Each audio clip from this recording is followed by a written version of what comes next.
The old pickup truck rattled to a stop at the edge of the foreclosure notice. James Harrington stared at the red stamp across his mortgage statement, his calloused hands trembling. He had 30 days left on the farm that had been in his family for 5 generations. Just as he crumpled the paper in despair, he spotted a figure stumbling from the tree line, collapsing into his southeastern field. He didn't know it yet, but the woman in the torn hiking gear was Alexandra Blackwood, heiress to a $75 billion tech fortune, who had just escaped her father's security team and the arranged marriage that would merge 2 corporate dynasties. As James carried her unconscious form back to his farmhouse, neither realized their chance encounter would not only save his land, but completely transform both their lives. Before we carry on, please hit the subscribe button to make my day, and let me know where you are watching from in the comments. Now, let's dive into this incredible story of fate, fortune, and finding meaning where you least expect it. James Harrington's boots crunched over brittle corn stalks as he made his way across the southeastern field of Harrington Farm. The early morning sun cast long shadows across the drought-stricken land that had been in his family for 5 generations.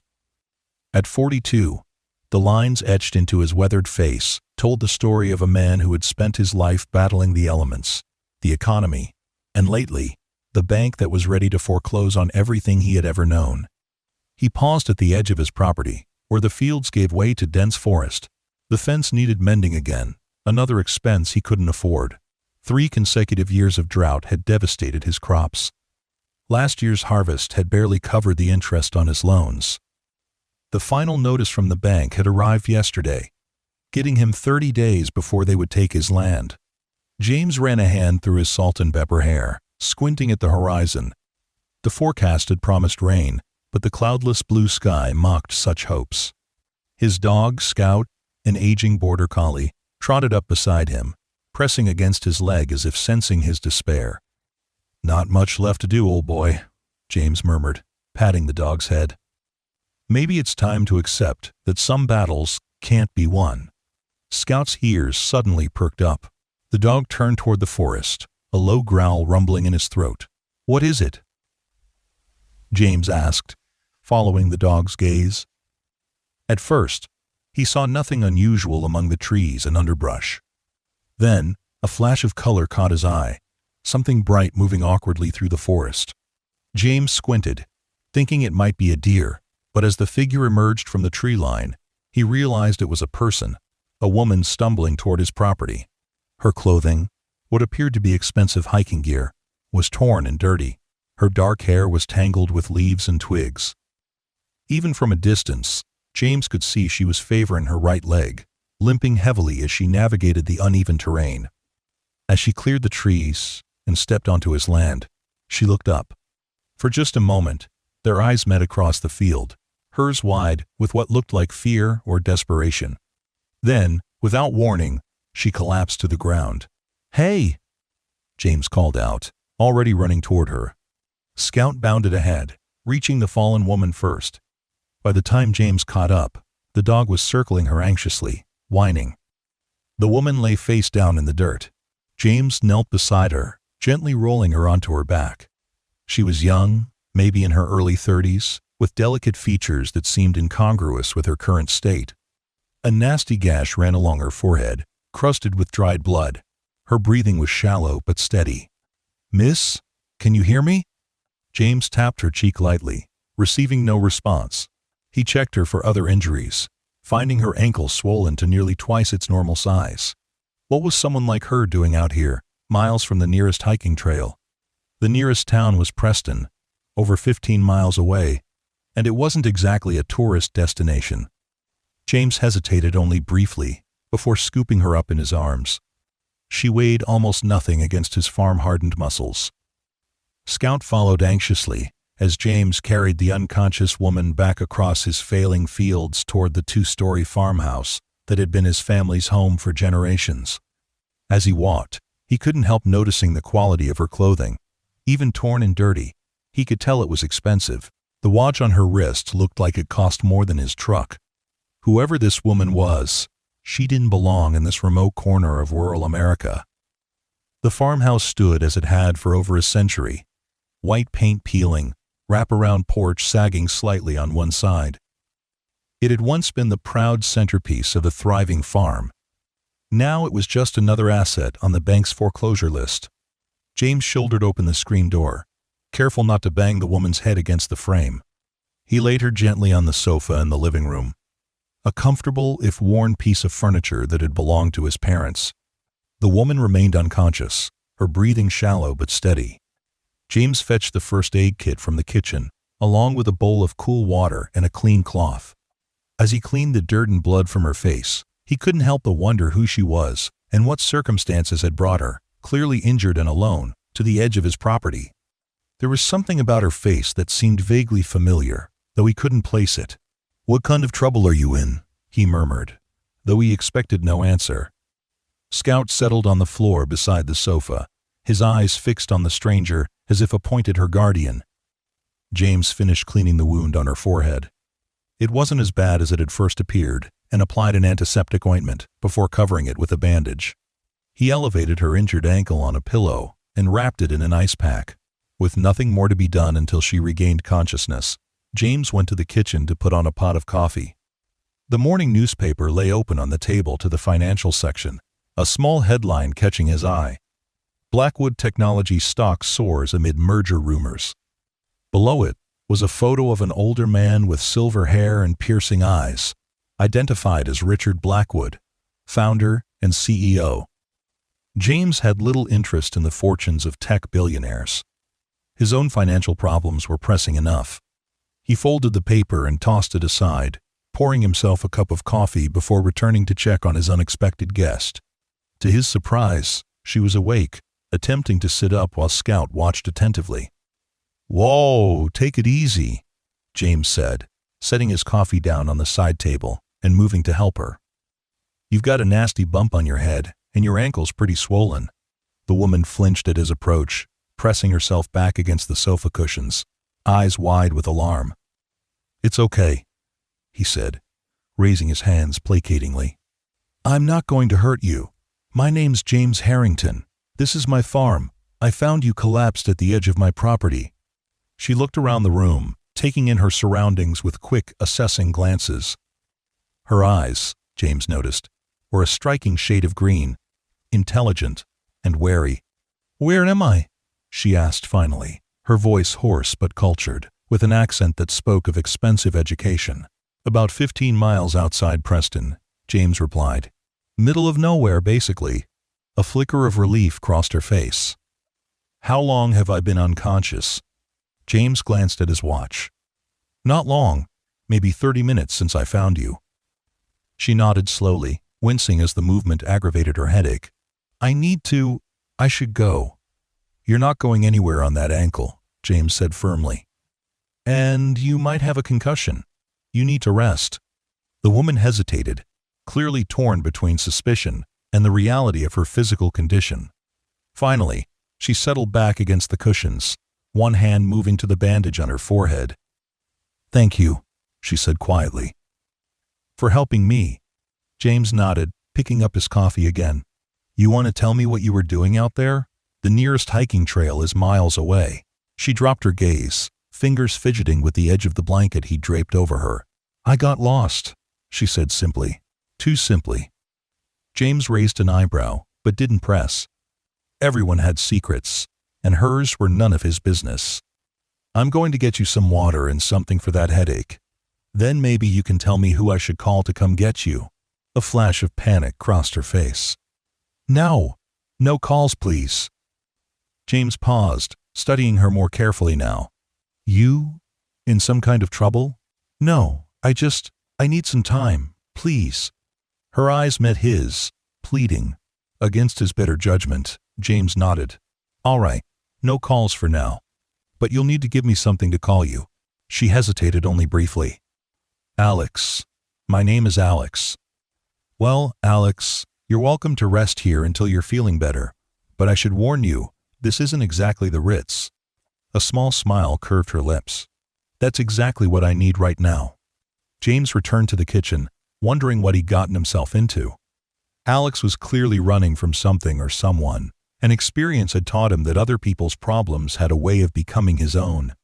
But he couldn't very well throw an injured woman out, especially not with night approaching. When he returned with water and painkillers, he found Alex examining a framed photograph on the side table.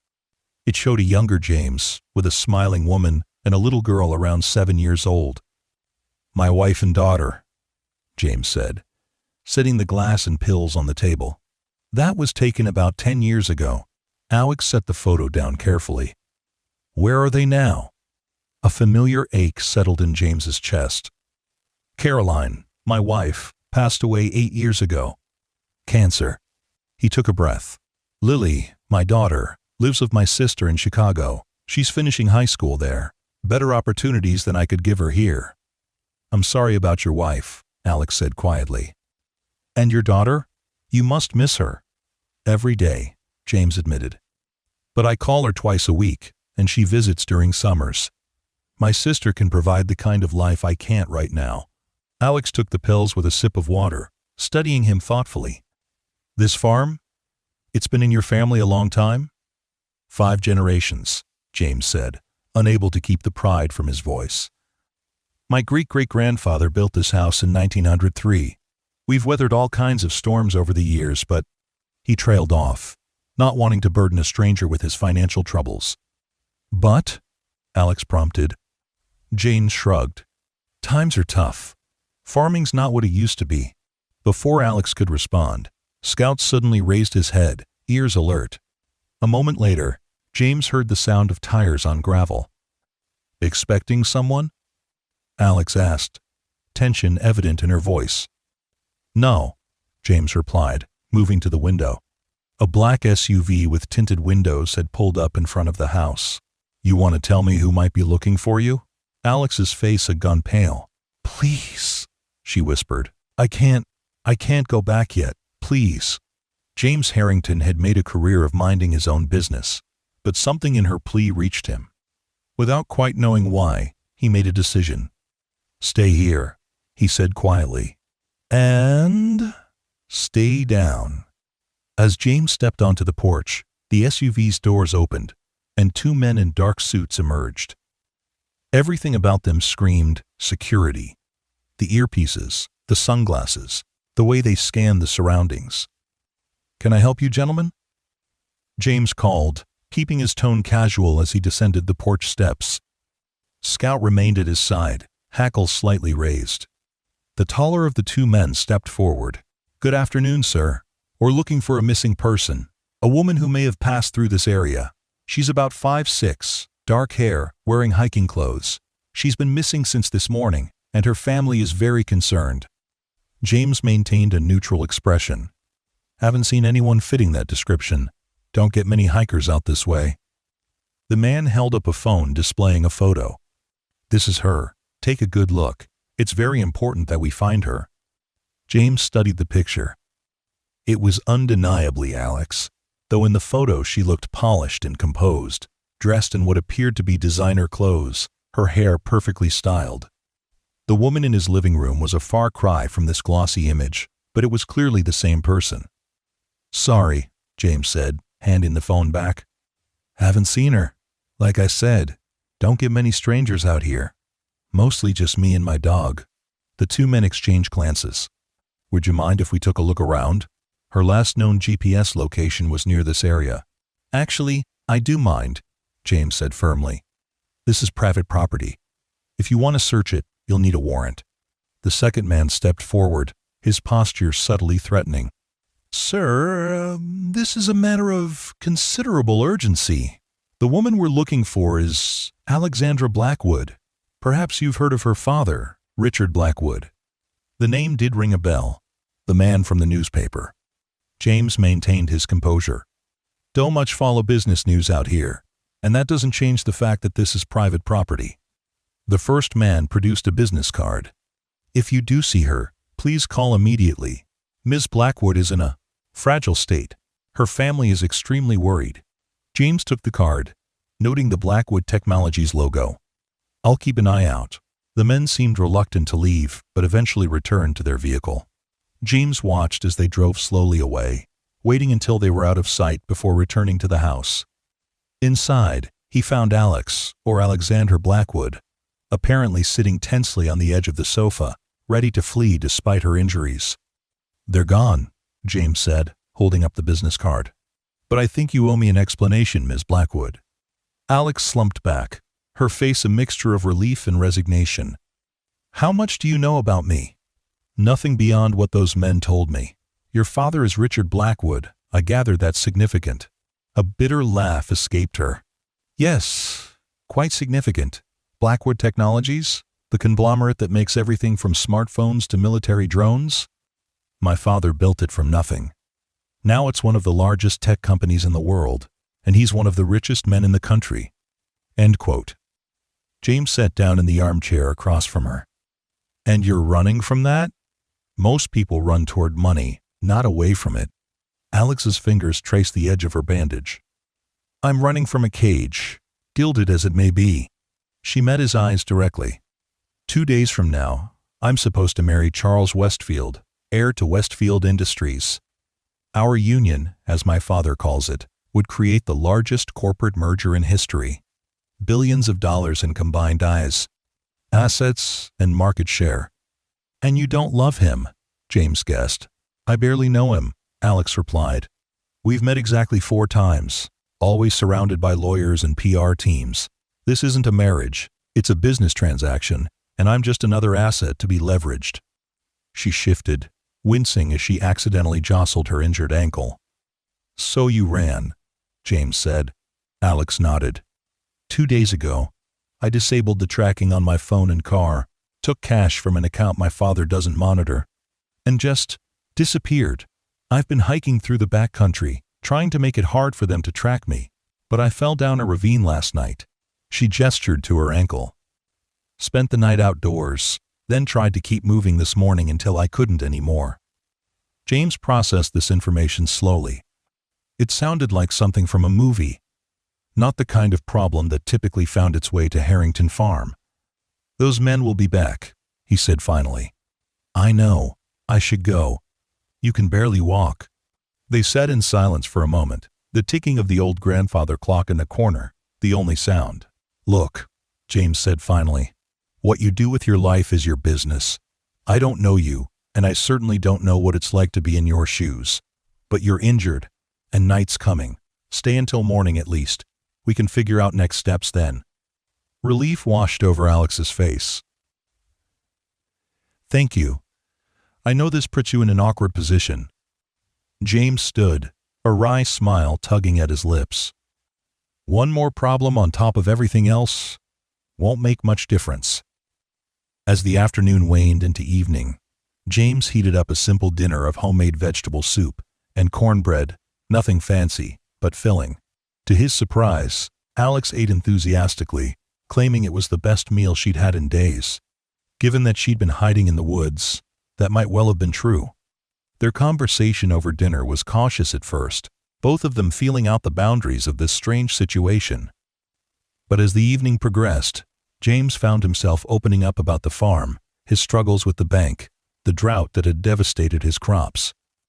It had been a long time since he'd had anyone to talk to besides Scout, and there was something oddly freeing about confiding in someone who would soon be gone from his life.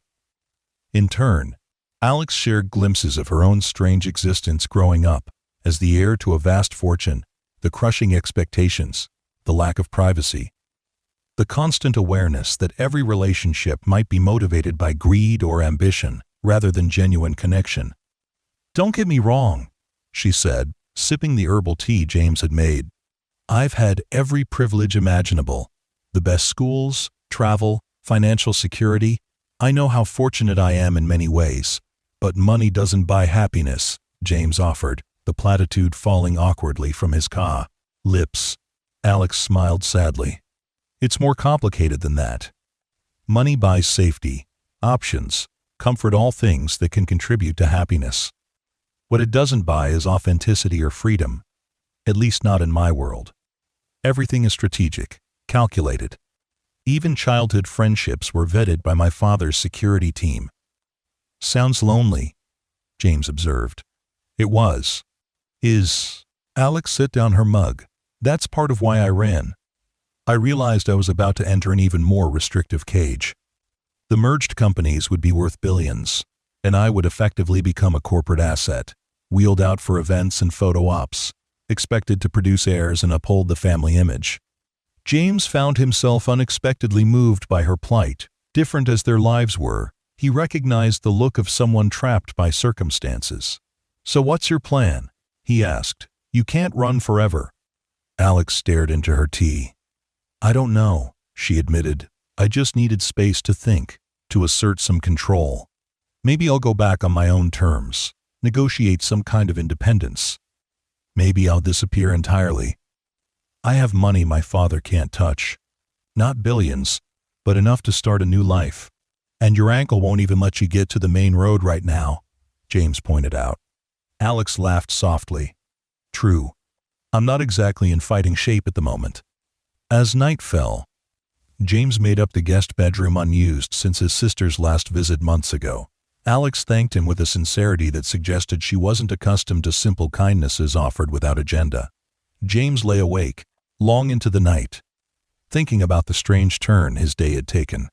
Tomorrow, he would need to check the irrigation system on the north field, call the bank to beg for another extension, and somehow help a billionaire's daughter escape her gilded cage.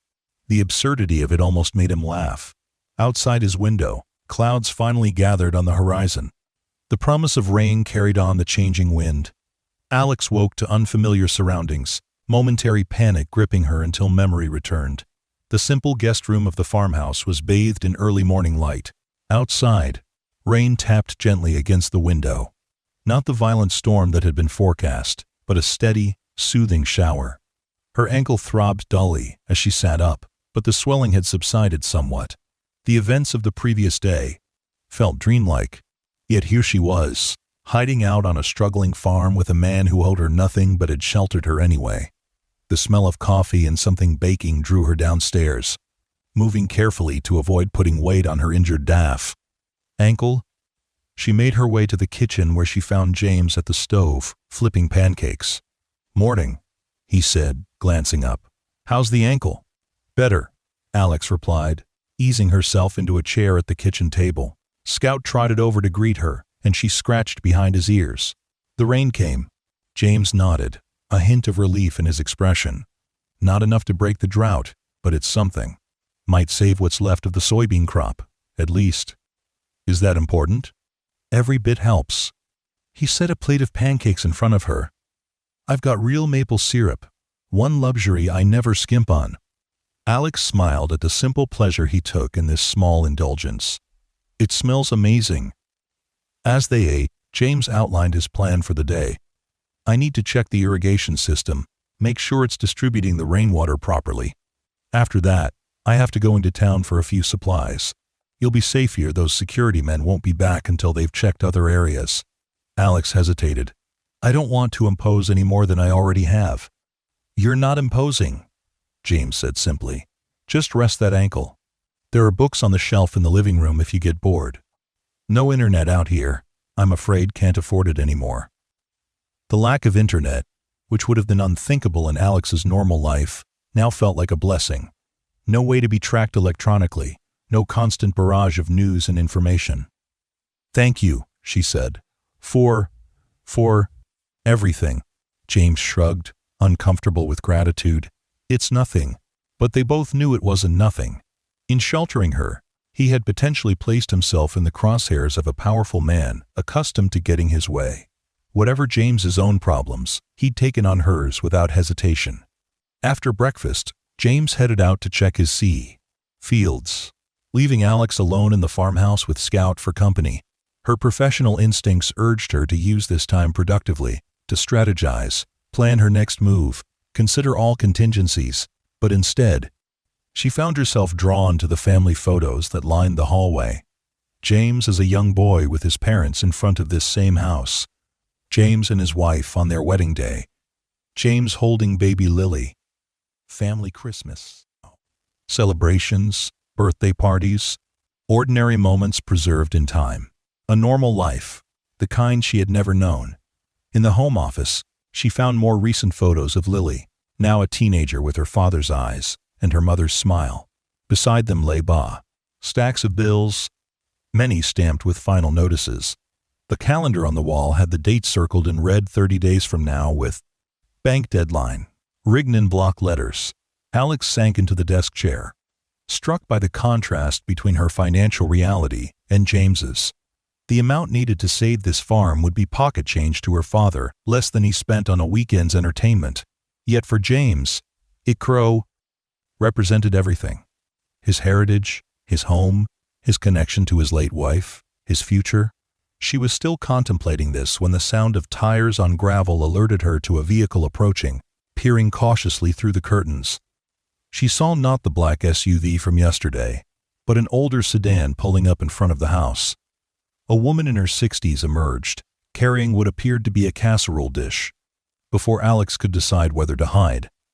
The woman had reached the porch and was knocking on the door. Scout barked once in greeting rather than alarm, suggesting this was a regular visitor. Taking a deep breath, Alex smoothed her borrowed clothes, a flannel shirt and jeans from James that were too large but clean, and hobbled to the door. "Hello," she said, opening it just enough to be polite. The woman's eyebrows rose in surprise. "Ow!" "I was expecting James. He's out checking the irrigation," Alex explained. "I'm staying here for a few days." The woman's expression turned speculative. "I see. I'm Martha Jensen, James's neighbor from about 2 miles down the road." "And you are?" "And Alex?" "Alex," she replied simply, offering no last name. Martha nodded, clearly curious but too polite to pry directly. "Well, Alex, I've brought over a chicken casserole. James helps me with odd jobs around my place sometimes, and I like to return the favor with food. That man would live on coffee and sandwiches if left to his own devices." Alex accepted the dish, touched by this simple exchange of kindness. "That's very thoughtful. I'm sure he'll appreciate it." "You're limping," Martha observed. "Are you all right?" "Twisted my ankle hiking," Alex said, sticking close to the truth. "James was kind enough to help me out." Martha's expression softened. "That sounds like him. Always helping others, even when he's drowning in his own troubles." She hesitated. "Has he told you about the farm?" Alex nodded. "Some of it. The drought, the bank. It's breaking his heart," Martha said quietly. "This land isn't just property to him, it's his identity, his connection to everything he's loved and lost. His wife Caroline is buried under the oak tree behind the house." "Did he tell you that?" "No," Alex whispered, the revelation hitting her unexpectedly hard. "He visits her grave every Sunday, rain or shine, talks to her, tells her about Lily's latest achievements." Martha sighed. "He's a good man who's had more than his share of hardship. I keep praying for a miracle for him." The weight of Martha's words stayed with Alex long after the woman had departed. She returned to the kitchen to refrigerate the casserole, her mind churning with thoughts of James, the farm, and the stark differences between their worlds. By the time James returned, damp from the rain but satisfied with the irrigation system's performance, Alex had made a decision. She just wasn't entirely sure how to broach it. "Everything okay?" James asked, noting her pensive expression as he hung his wet jacket by the door. "Martha's car was leaving as I was coming back through the fields." "Did she stop by?" Alex nodded. "She brought a casserole. She seems nice." "Salt of the earth," James agreed. "Been a neighbor my whole life. Her husband passed a few years before Caroline. We look out for each other." The easy acceptance of interdependence, of community, struck Alex forcefully. In her world, relationships were strategic, alliances rather than friendships. "James," she began carefully, "I've been thinking about your situation with the bank." His expression closed slightly. "That's not your concern." "Maybe not," she acknowledged, "but I want to help." James shook his head. "I don't need charity." "It's not charity," Alex insisted. "It's an investment." That caught his attention. "What kind of investment?" Alex took a deep breath. "What if I bought into the farm, became a silent partner? You'd maintain operational control, but I'd provide the capital to pay off the bank and make some improvements. In return, I'd get a percentage of future profits." James stared at her. Why would you do that? This place has been losing money for years. Because I think it has potential, Alex said truthfully. With the right investments in irrigation, equipment, maybe some diversification. She paused, seeing the skepticism in his eyes. And because I need somewhere to disappear for a while. Somewhere my father would never think to look. Understanding dawned on James's face. You want to hide here. Not forever, Alex clarified. Just long enough to figure out my next steps, to negotiate from a position of strength rather than desperation. A few months maybe. James ran a hand through his hair, visibly torn. That's a lot of money to risk on a failing farm and a stranger. I've made riskier investments, Alex said with a small smile. And you're not exactly a stranger anymore. Before James could respond, the sound of vehicles approaching multiple this time caught their attention. They moved to the window together, watching as 3 black SUVs pulled up in front of the house. They're back, Alex whispered, fear evident in her voice. And they've brought reinforcements. James's jaw tightened. Stay here. No, Alex caught his arm. I can't let you face them alone. This is my problem. Then we face it together, James said firmly. But let me do the talking at first.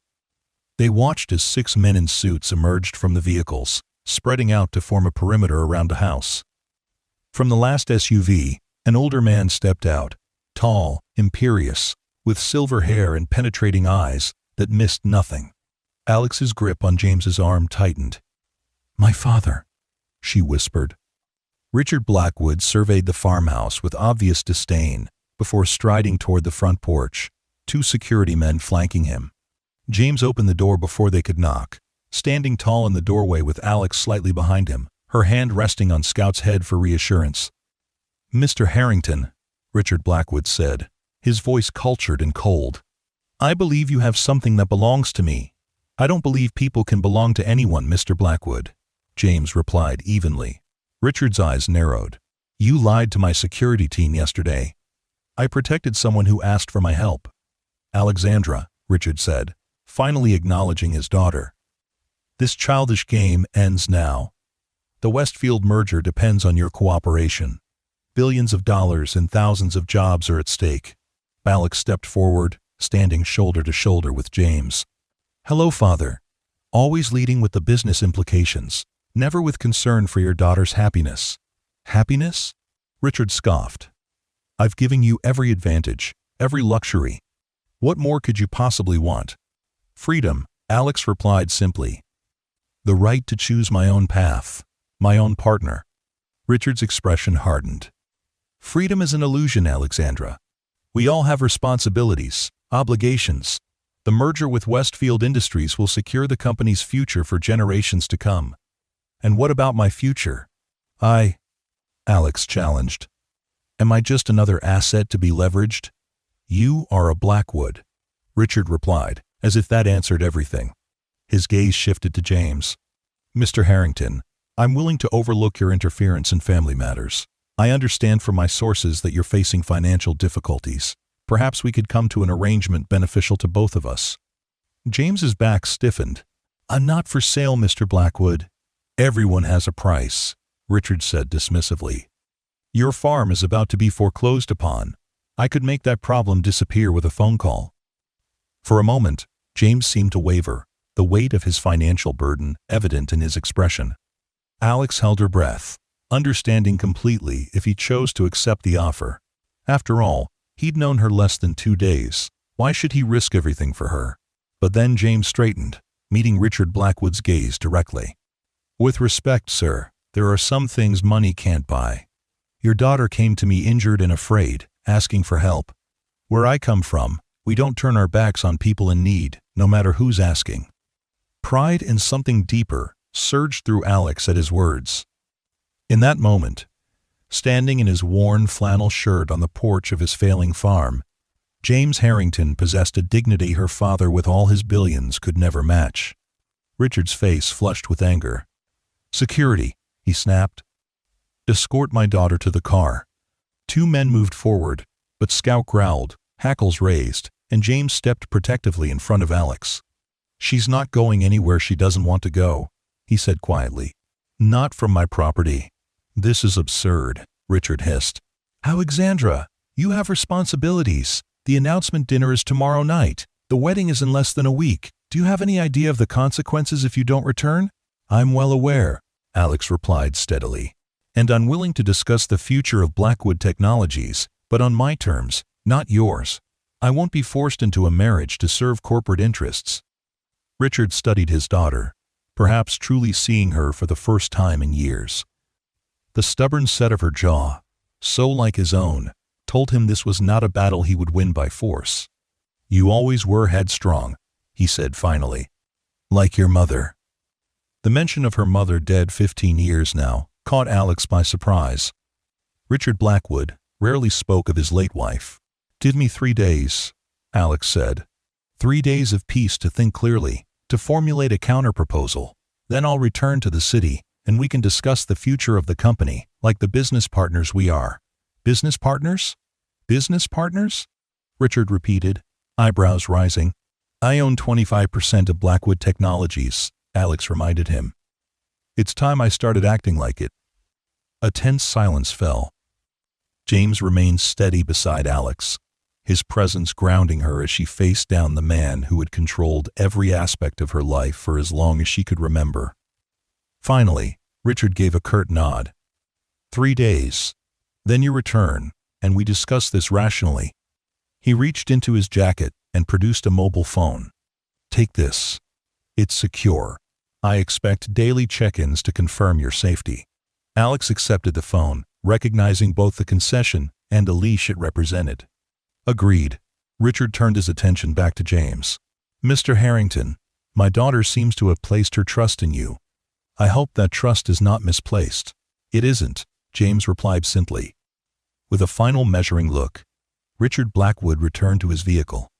The security detail followed, though James noticed one man remaining behind, taking up a discreet position in a car parked just within sight of the farm's entrance. "Keeping an eye on me," Alex murmured, following James's gaze. Insurance against another escape attempt. As the convoy of black SUVs disappeared down the rural road, James and Alex retreated into the house, the tension of the confrontation leaving them both drained. "Thank you," Alex said quietly, "for standing up to him. Not many people do." James shrugged. "He may be a powerful man in his world, but this is my land, for now at least." "About that," Alex said, settling onto the sofa with her injured ankle propped up. "My offer still stands. Investment, not charity," she added quickly, seeing his expression. James sat across from her, his weathered hands clasped between his knees. "Why would you want to invest in a failing farm? Be honest."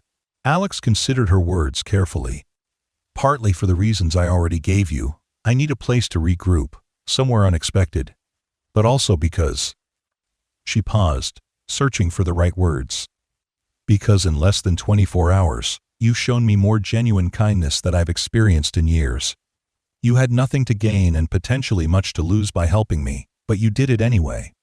"That's not a sound business decision," James pointed out. "Maybe I'm tired of sound business decisions," Alex replied. "Maybe I want to do something meaningful, instead of just profitable." James was silent for a long moment, his gaze drifting to the window where rain continued to fall gently on his parched fields. "I won't take your money as a gift, or out of gratitude," he said finally. "But a legitimate investment, with proper paperwork, expected returns, everything transparent and businesslike, I could consider that." Relief washed over Alex's face. "That's exactly what I want. A real partnership." For the first time since she'd met him, James smiled fully, a transformation that lightened his entire being. "Then I think we have some planning to do. But first, I believe Martha left us a casserole." Over dinner, they began to outline what a partnership might look like. James explained the farm's challenges in detail: the outdated irrigation system, the need for more drought-resistant crop varieties, the equipment repairs that had been deferred too long. Alex listened attentively, occasionally making notes on a pad of paper James had provided. "What about diversification?" she suggested. Is the land suitable for anything besides traditional crops? James considered this. The western section has always been less productive for corn and soybeans. My grandfather used to talk about orchards. They're apples mostly. Said the soil composition was perfect for it, but the initial investment was too high when times were already tough during the Depression. Specialty crops could bring higher margins, Alex mused. Organic certification takes time, but adds considerable value. And direct-to-consumer sales through farmers markets or a CSA program could eliminate middlemen. James looked at her with newfound respect. You know agriculture? Alex laughed softly. I know business. The principles are the same across industries. Identify market needs, optimize production, control distribution channels. Besides, I wrote my MBA thesis on sustainable agriculture as an investment opportunity. It was my small rebellion against my father's tech-focused worldview. As the evening progressed, their discussion grew more animated.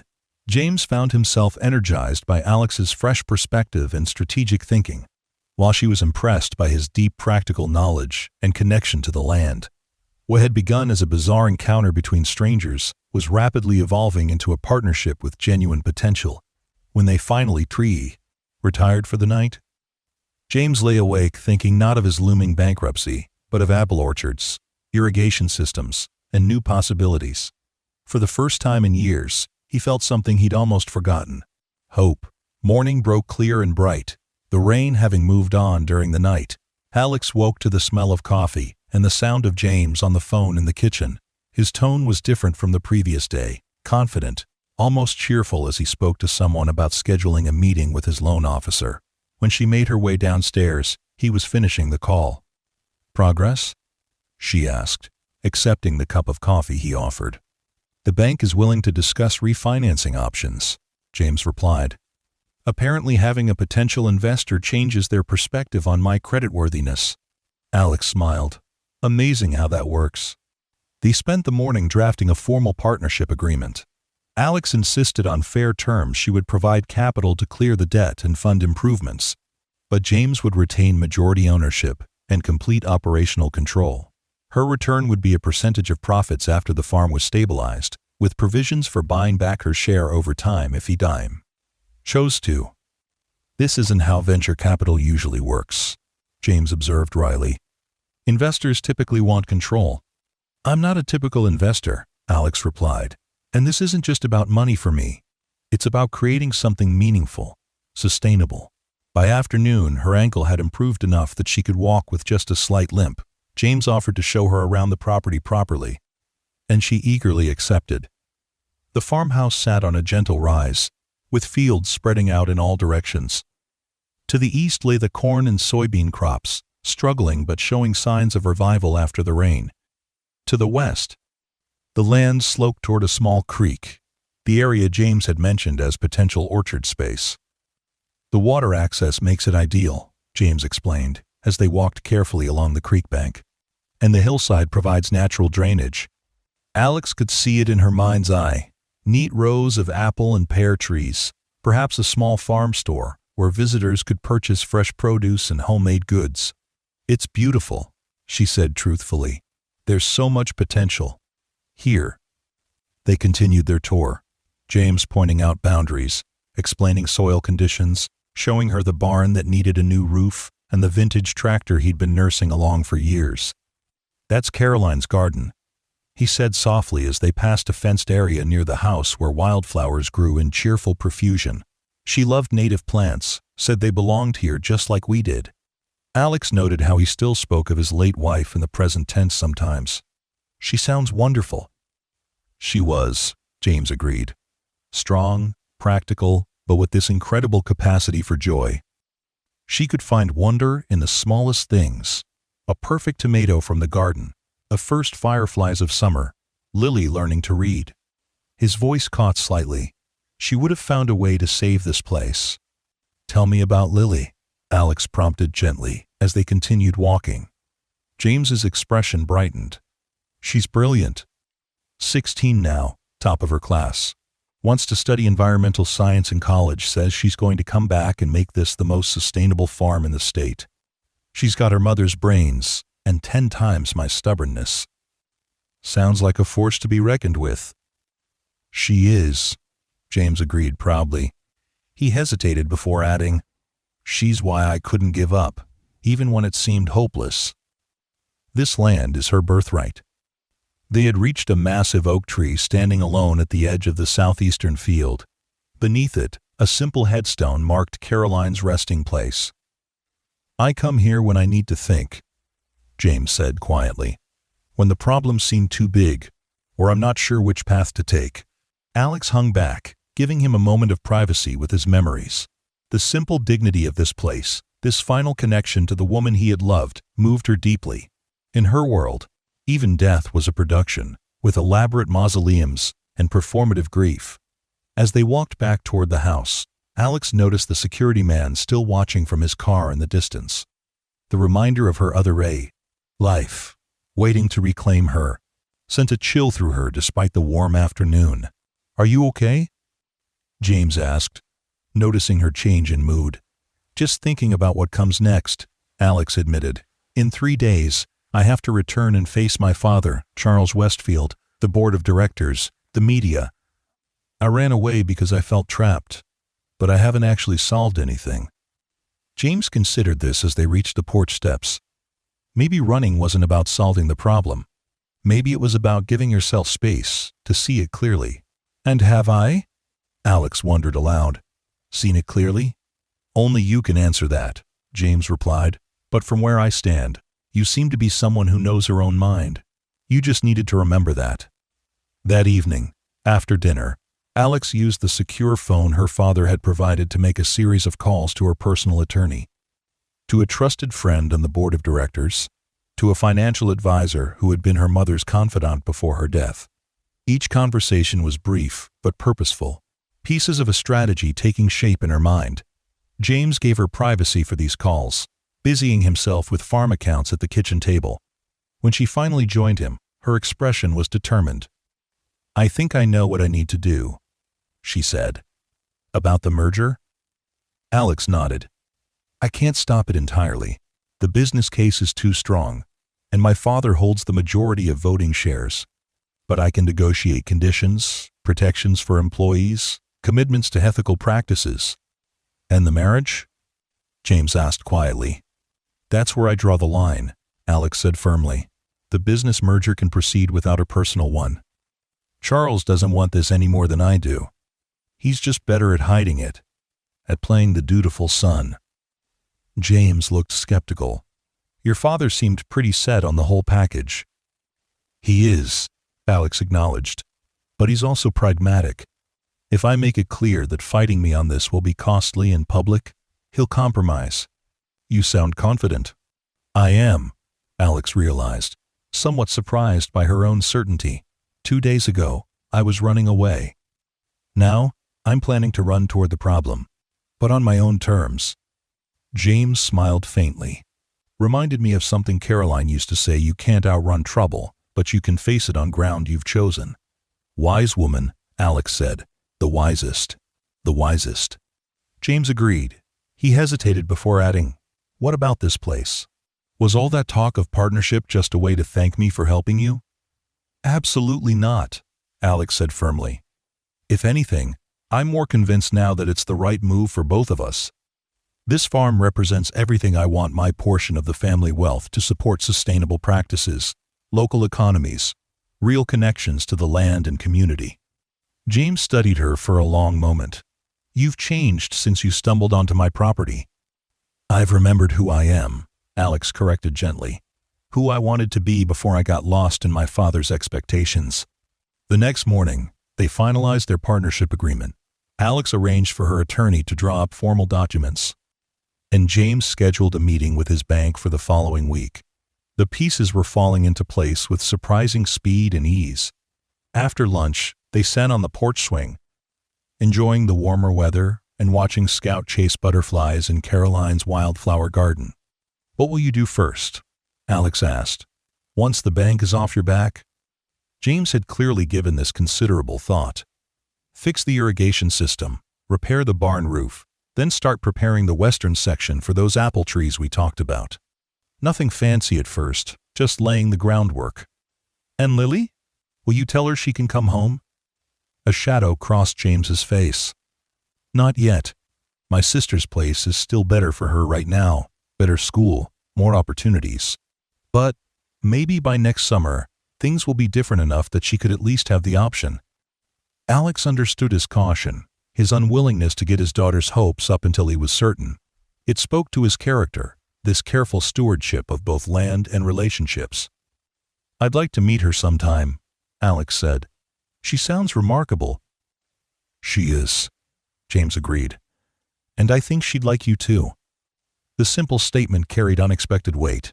It suggested continuity, a relationship that would extend beyond these 3 strange days of sanctuary. The afternoon passed in comfortable companionship as they refined their business plan. Jane showed Alex the farm's historical records, pointing out patterns of success and failure over generations. She was struck by the detailed documentation, the connection to history that informed every decision. 6 generations counting Lily, James said proudly. Not many businesses can claim that kind of legacy. It's what gives you strength, Alex observed, knowing you're part of something larger than yourself. As evening approached, Alex's phone rang. Richard Blackwood checking in as arranged. The conversation was brief and businesslike, with Alex confirming she would return to the city the following day as agreed. When she hung up, her expression was resolute. One more night of peace, she said, then back to reality. Will it be difficult? James asked. Facing them all? Yes, Alex admitted, but necessary. Running solved nothing. It's time to stand my ground. Later that night, as a full moon rose over the farm, they sat by a small fire James had built in the fire pit on the back patio. The night was cool but clear.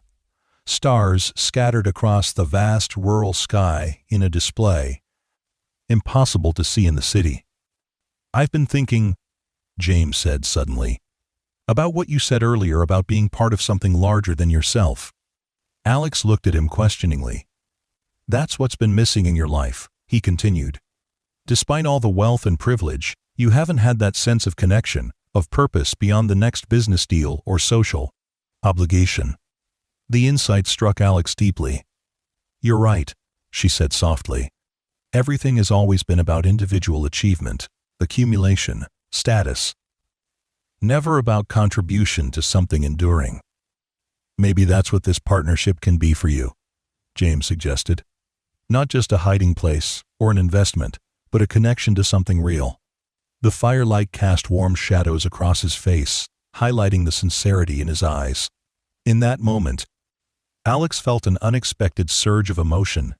Not romantic exactly, but a profound appreciation for this man who saw her so clearly after knowing her so briefly. I'd like that, she said simply. Morning came all too quickly. Alex packed her few belongings, the hiking clothes now cleaned and mended by James's careful hands. Her ankle was much improved, though still tender. The cut on her forehead had faded to a faint line that would likely disappear completely within weeks. James loaded her pack into his truck. They had agreed he would drive her to the town of Preston, where her father's driver would meet them to take her back to the city. It was a compromise, not quite surrendering directly to her father's security team, but not running away either. Are you sure about all this? James asked as they prepared to leave. The partnership, I mean. Once you're back in your world, this might all seem different. Alex understood his concern. This isn't a whim, James. I've been looking for meaning, for a way to use my resources that aligns with my values. This farm, what we could build here, it matters. He nodded, seemingly reassured. As they drove toward town, Alex gazed out at the passing landscape, the gentle hills, the small farms, the open sky, so different from the urban canyon of steel and glass that awaited her. I'll come back in 2 weeks, she said. Once I've settled things with my father and the board. We can start implementing the first phase of improvements then. I'll be here, James replied simply. The drive was too short. Soon they were pulling into the agreed-upon meeting point, a small cafe in the center of Preston. A black town car was already waiting. the driver standing attentively beside it. James parked and turned to Alex. "Good luck," he said. "Remember, you're stronger than you think." "I won't forget what you did for me," Alex replied, her voice thick with emotion. "Not just the shelter or the bandages, but the reminder of who I want to be." Impulsively, she leaned over and kissed his cheek, a gesture of gratitude and something more complex that neither was quite ready to name. Then she was gone, walking steadily, despite her lingering limp, toward the waiting car, toward the confrontation that would determine her future.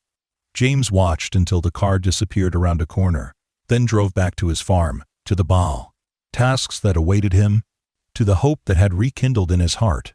2 days later, James was repairing fence posts when his phone rang. The number was unfamiliar, but he answered anyway. "James? It's Alex." Her voice was tired, triumphant. "It's done. The merger will proceed. But the marriage is off.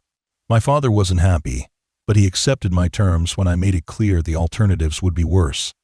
"Congratulations," James said, genuinely pleased for her. "Was it difficult?" "Very," Alex admitted. "But worth it. I'm calling because I've transferred the first installment of our investment funds to your account. The bank should be contacting you shortly to confirm." James leaned against the fence post, momentarily overwhelmed. "That was fast." "I don't waste time once I've made a decision," Alex replied.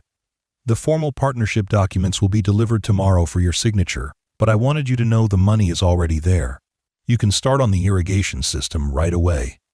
"Thank you," James said simply, knowing the words were inadequate. "Don't thank me," Alex said. "This is business, remember? I expect results." Her tone was light, teasing, but with a core of seriousness that reassured him this was indeed a real investment, not charity. "When will you come to see those results?" James asked. There was a pause. 2 weeks, as we agreed. Things are chaotic here with the restructuring, but I've made it clear I'll be taking a step back from daily operations. My father isn't pleased, but he's adjusting to the new reality. "Good for you," James said. "I should go board meeting in 5 minutes." "But James, I meant what I said. I'm coming back. This partnership matters to me." After they hung up, James stood for a long time looking out over his land, the struggling fields that would soon be revitalized, the hillside that would become an orchard, the home that would remain in his family for another generation. The bank called an hour later, confirming the deposit and eager to discuss the loan payoff. By evening, James had ordered parts for the irrigation system and scheduled contractors to repair the barn roof. Things were moving with dizzying speed after years of stagnation. That night, he sat on the porch steps with Scout beside him, looking up at the stars. "We're going to be okay, old boy," he murmured, scratching behind the dog's ears. "Better than okay." 2 weeks passed in a blur of activity. The bank loan was paid off, the deed to the farm once again clear. Contractors came and went, repairing and upgrading. James worked from dawn till dusk, his energy renewed by purpose and possibility. When Alex's car pulled up the driveway exactly 14 days after she'd left, James was finishing the installation of the new irrigation controls. Scout was the first to notice her arrival, barking joyfully and racing toward the sleek vehicle. James straightened, wiping his hands on a rag as he watched Alex emerge from the car. She looked different, more polished in tailored pants and a simple blouse, her hair styled, the cuts and bruises from her escape attempt fully healed.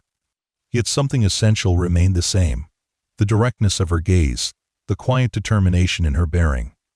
"Welcome back," he called, walking to meet her.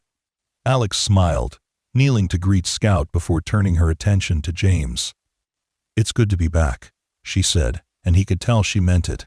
As they walked the property together, James pointing out the improvements already underway, Alex felt a sense of rightness she'd rarely experienced. The corporate battles of the past 2 weeks, the negotiations, the power plays, the media scrutiny seemed distant and almost unreal compared to the solid ground beneath her feet and the clear purpose before her. "I've been thinking," she said as they reached the western hillside where the orchard would be planted come spring, "about making this a real base for me, not just an occasional visit to check on my investment." James looked at her questioningly. "There's a small cottage in town for sale. Alex continued. I could use it as an office and part-time residence, close enough to be involved here, far enough to give you your space. James considered this, surprised by how much he liked the idea. You'd spend that much time away from the city? The merger is moving forward without requiring my daily input, Alex explained. And I've realized something important in these past weeks.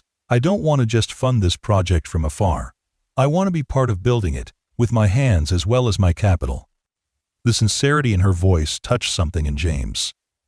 He'd expected her return to be brief, a business check-in before she returned to her real life.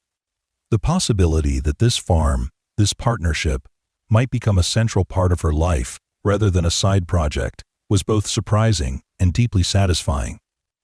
The cottage sounds perfect, he said. And I could use the help, especially with the orchard planning.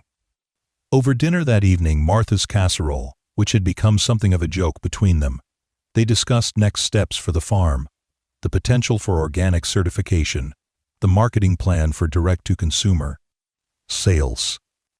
The conversation flowed easily, a partnership of equals despite their vastly different backgrounds. I called Lily yesterday, James mentioned as they finished eating. Told her about the changes here, the partnership with you. What did she think? Alex asked. A smile spread across James's face. She's cautiously optimistic, wants to know if she can come home for Thanksgiving rather than Christmas this year. Says she wants to see the improvements for herself. That's wonderful, Alex said warmly. It would be lovely to meet her. She asked about you, actually. Seems she Googled you after our call. Alex winced. Oh dear. What did she find? Enough to be impressed, James said. And enough to be protective of her old dad. She warned me not to let you turn the farm into a corporate retreat for tech bros, her words. Alex laughed. I promise. No tech bros. Scout would never allow it. At the sound of his name, the dog thumped his tail against the floor contentedly. As evening settled over the farm, they sat on the porch swing, watching the sunset paint the sky in streaks of orange and purple. In the distance, the partially repaired barn stood outlined against the darkening sky, a symbol of renewal. When I ran away 2 weeks ago, Alex said softly, I had no plan beyond escape. I never imagined I'd end up here, like this. Life has a way of taking unexpected turns, James agreed. Sometimes for the worse, but sometimes. He gestured to the land spreading out before them, beginning to heal under their combined care. Sometimes for the better, Alex finished. The future stretched before them, uncertain in its details, but rich with possibility. A struggling farm, finding new life. A woman of privilege, discovering purpose. Two unlikely partners, building something meaningful from the chance encounter that had brought them together. As darkness fell, the first stars appeared overhead, constant and bright, witnessing the beginning of a story neither could have predicted, but both were now committed to writing together, one season at a time.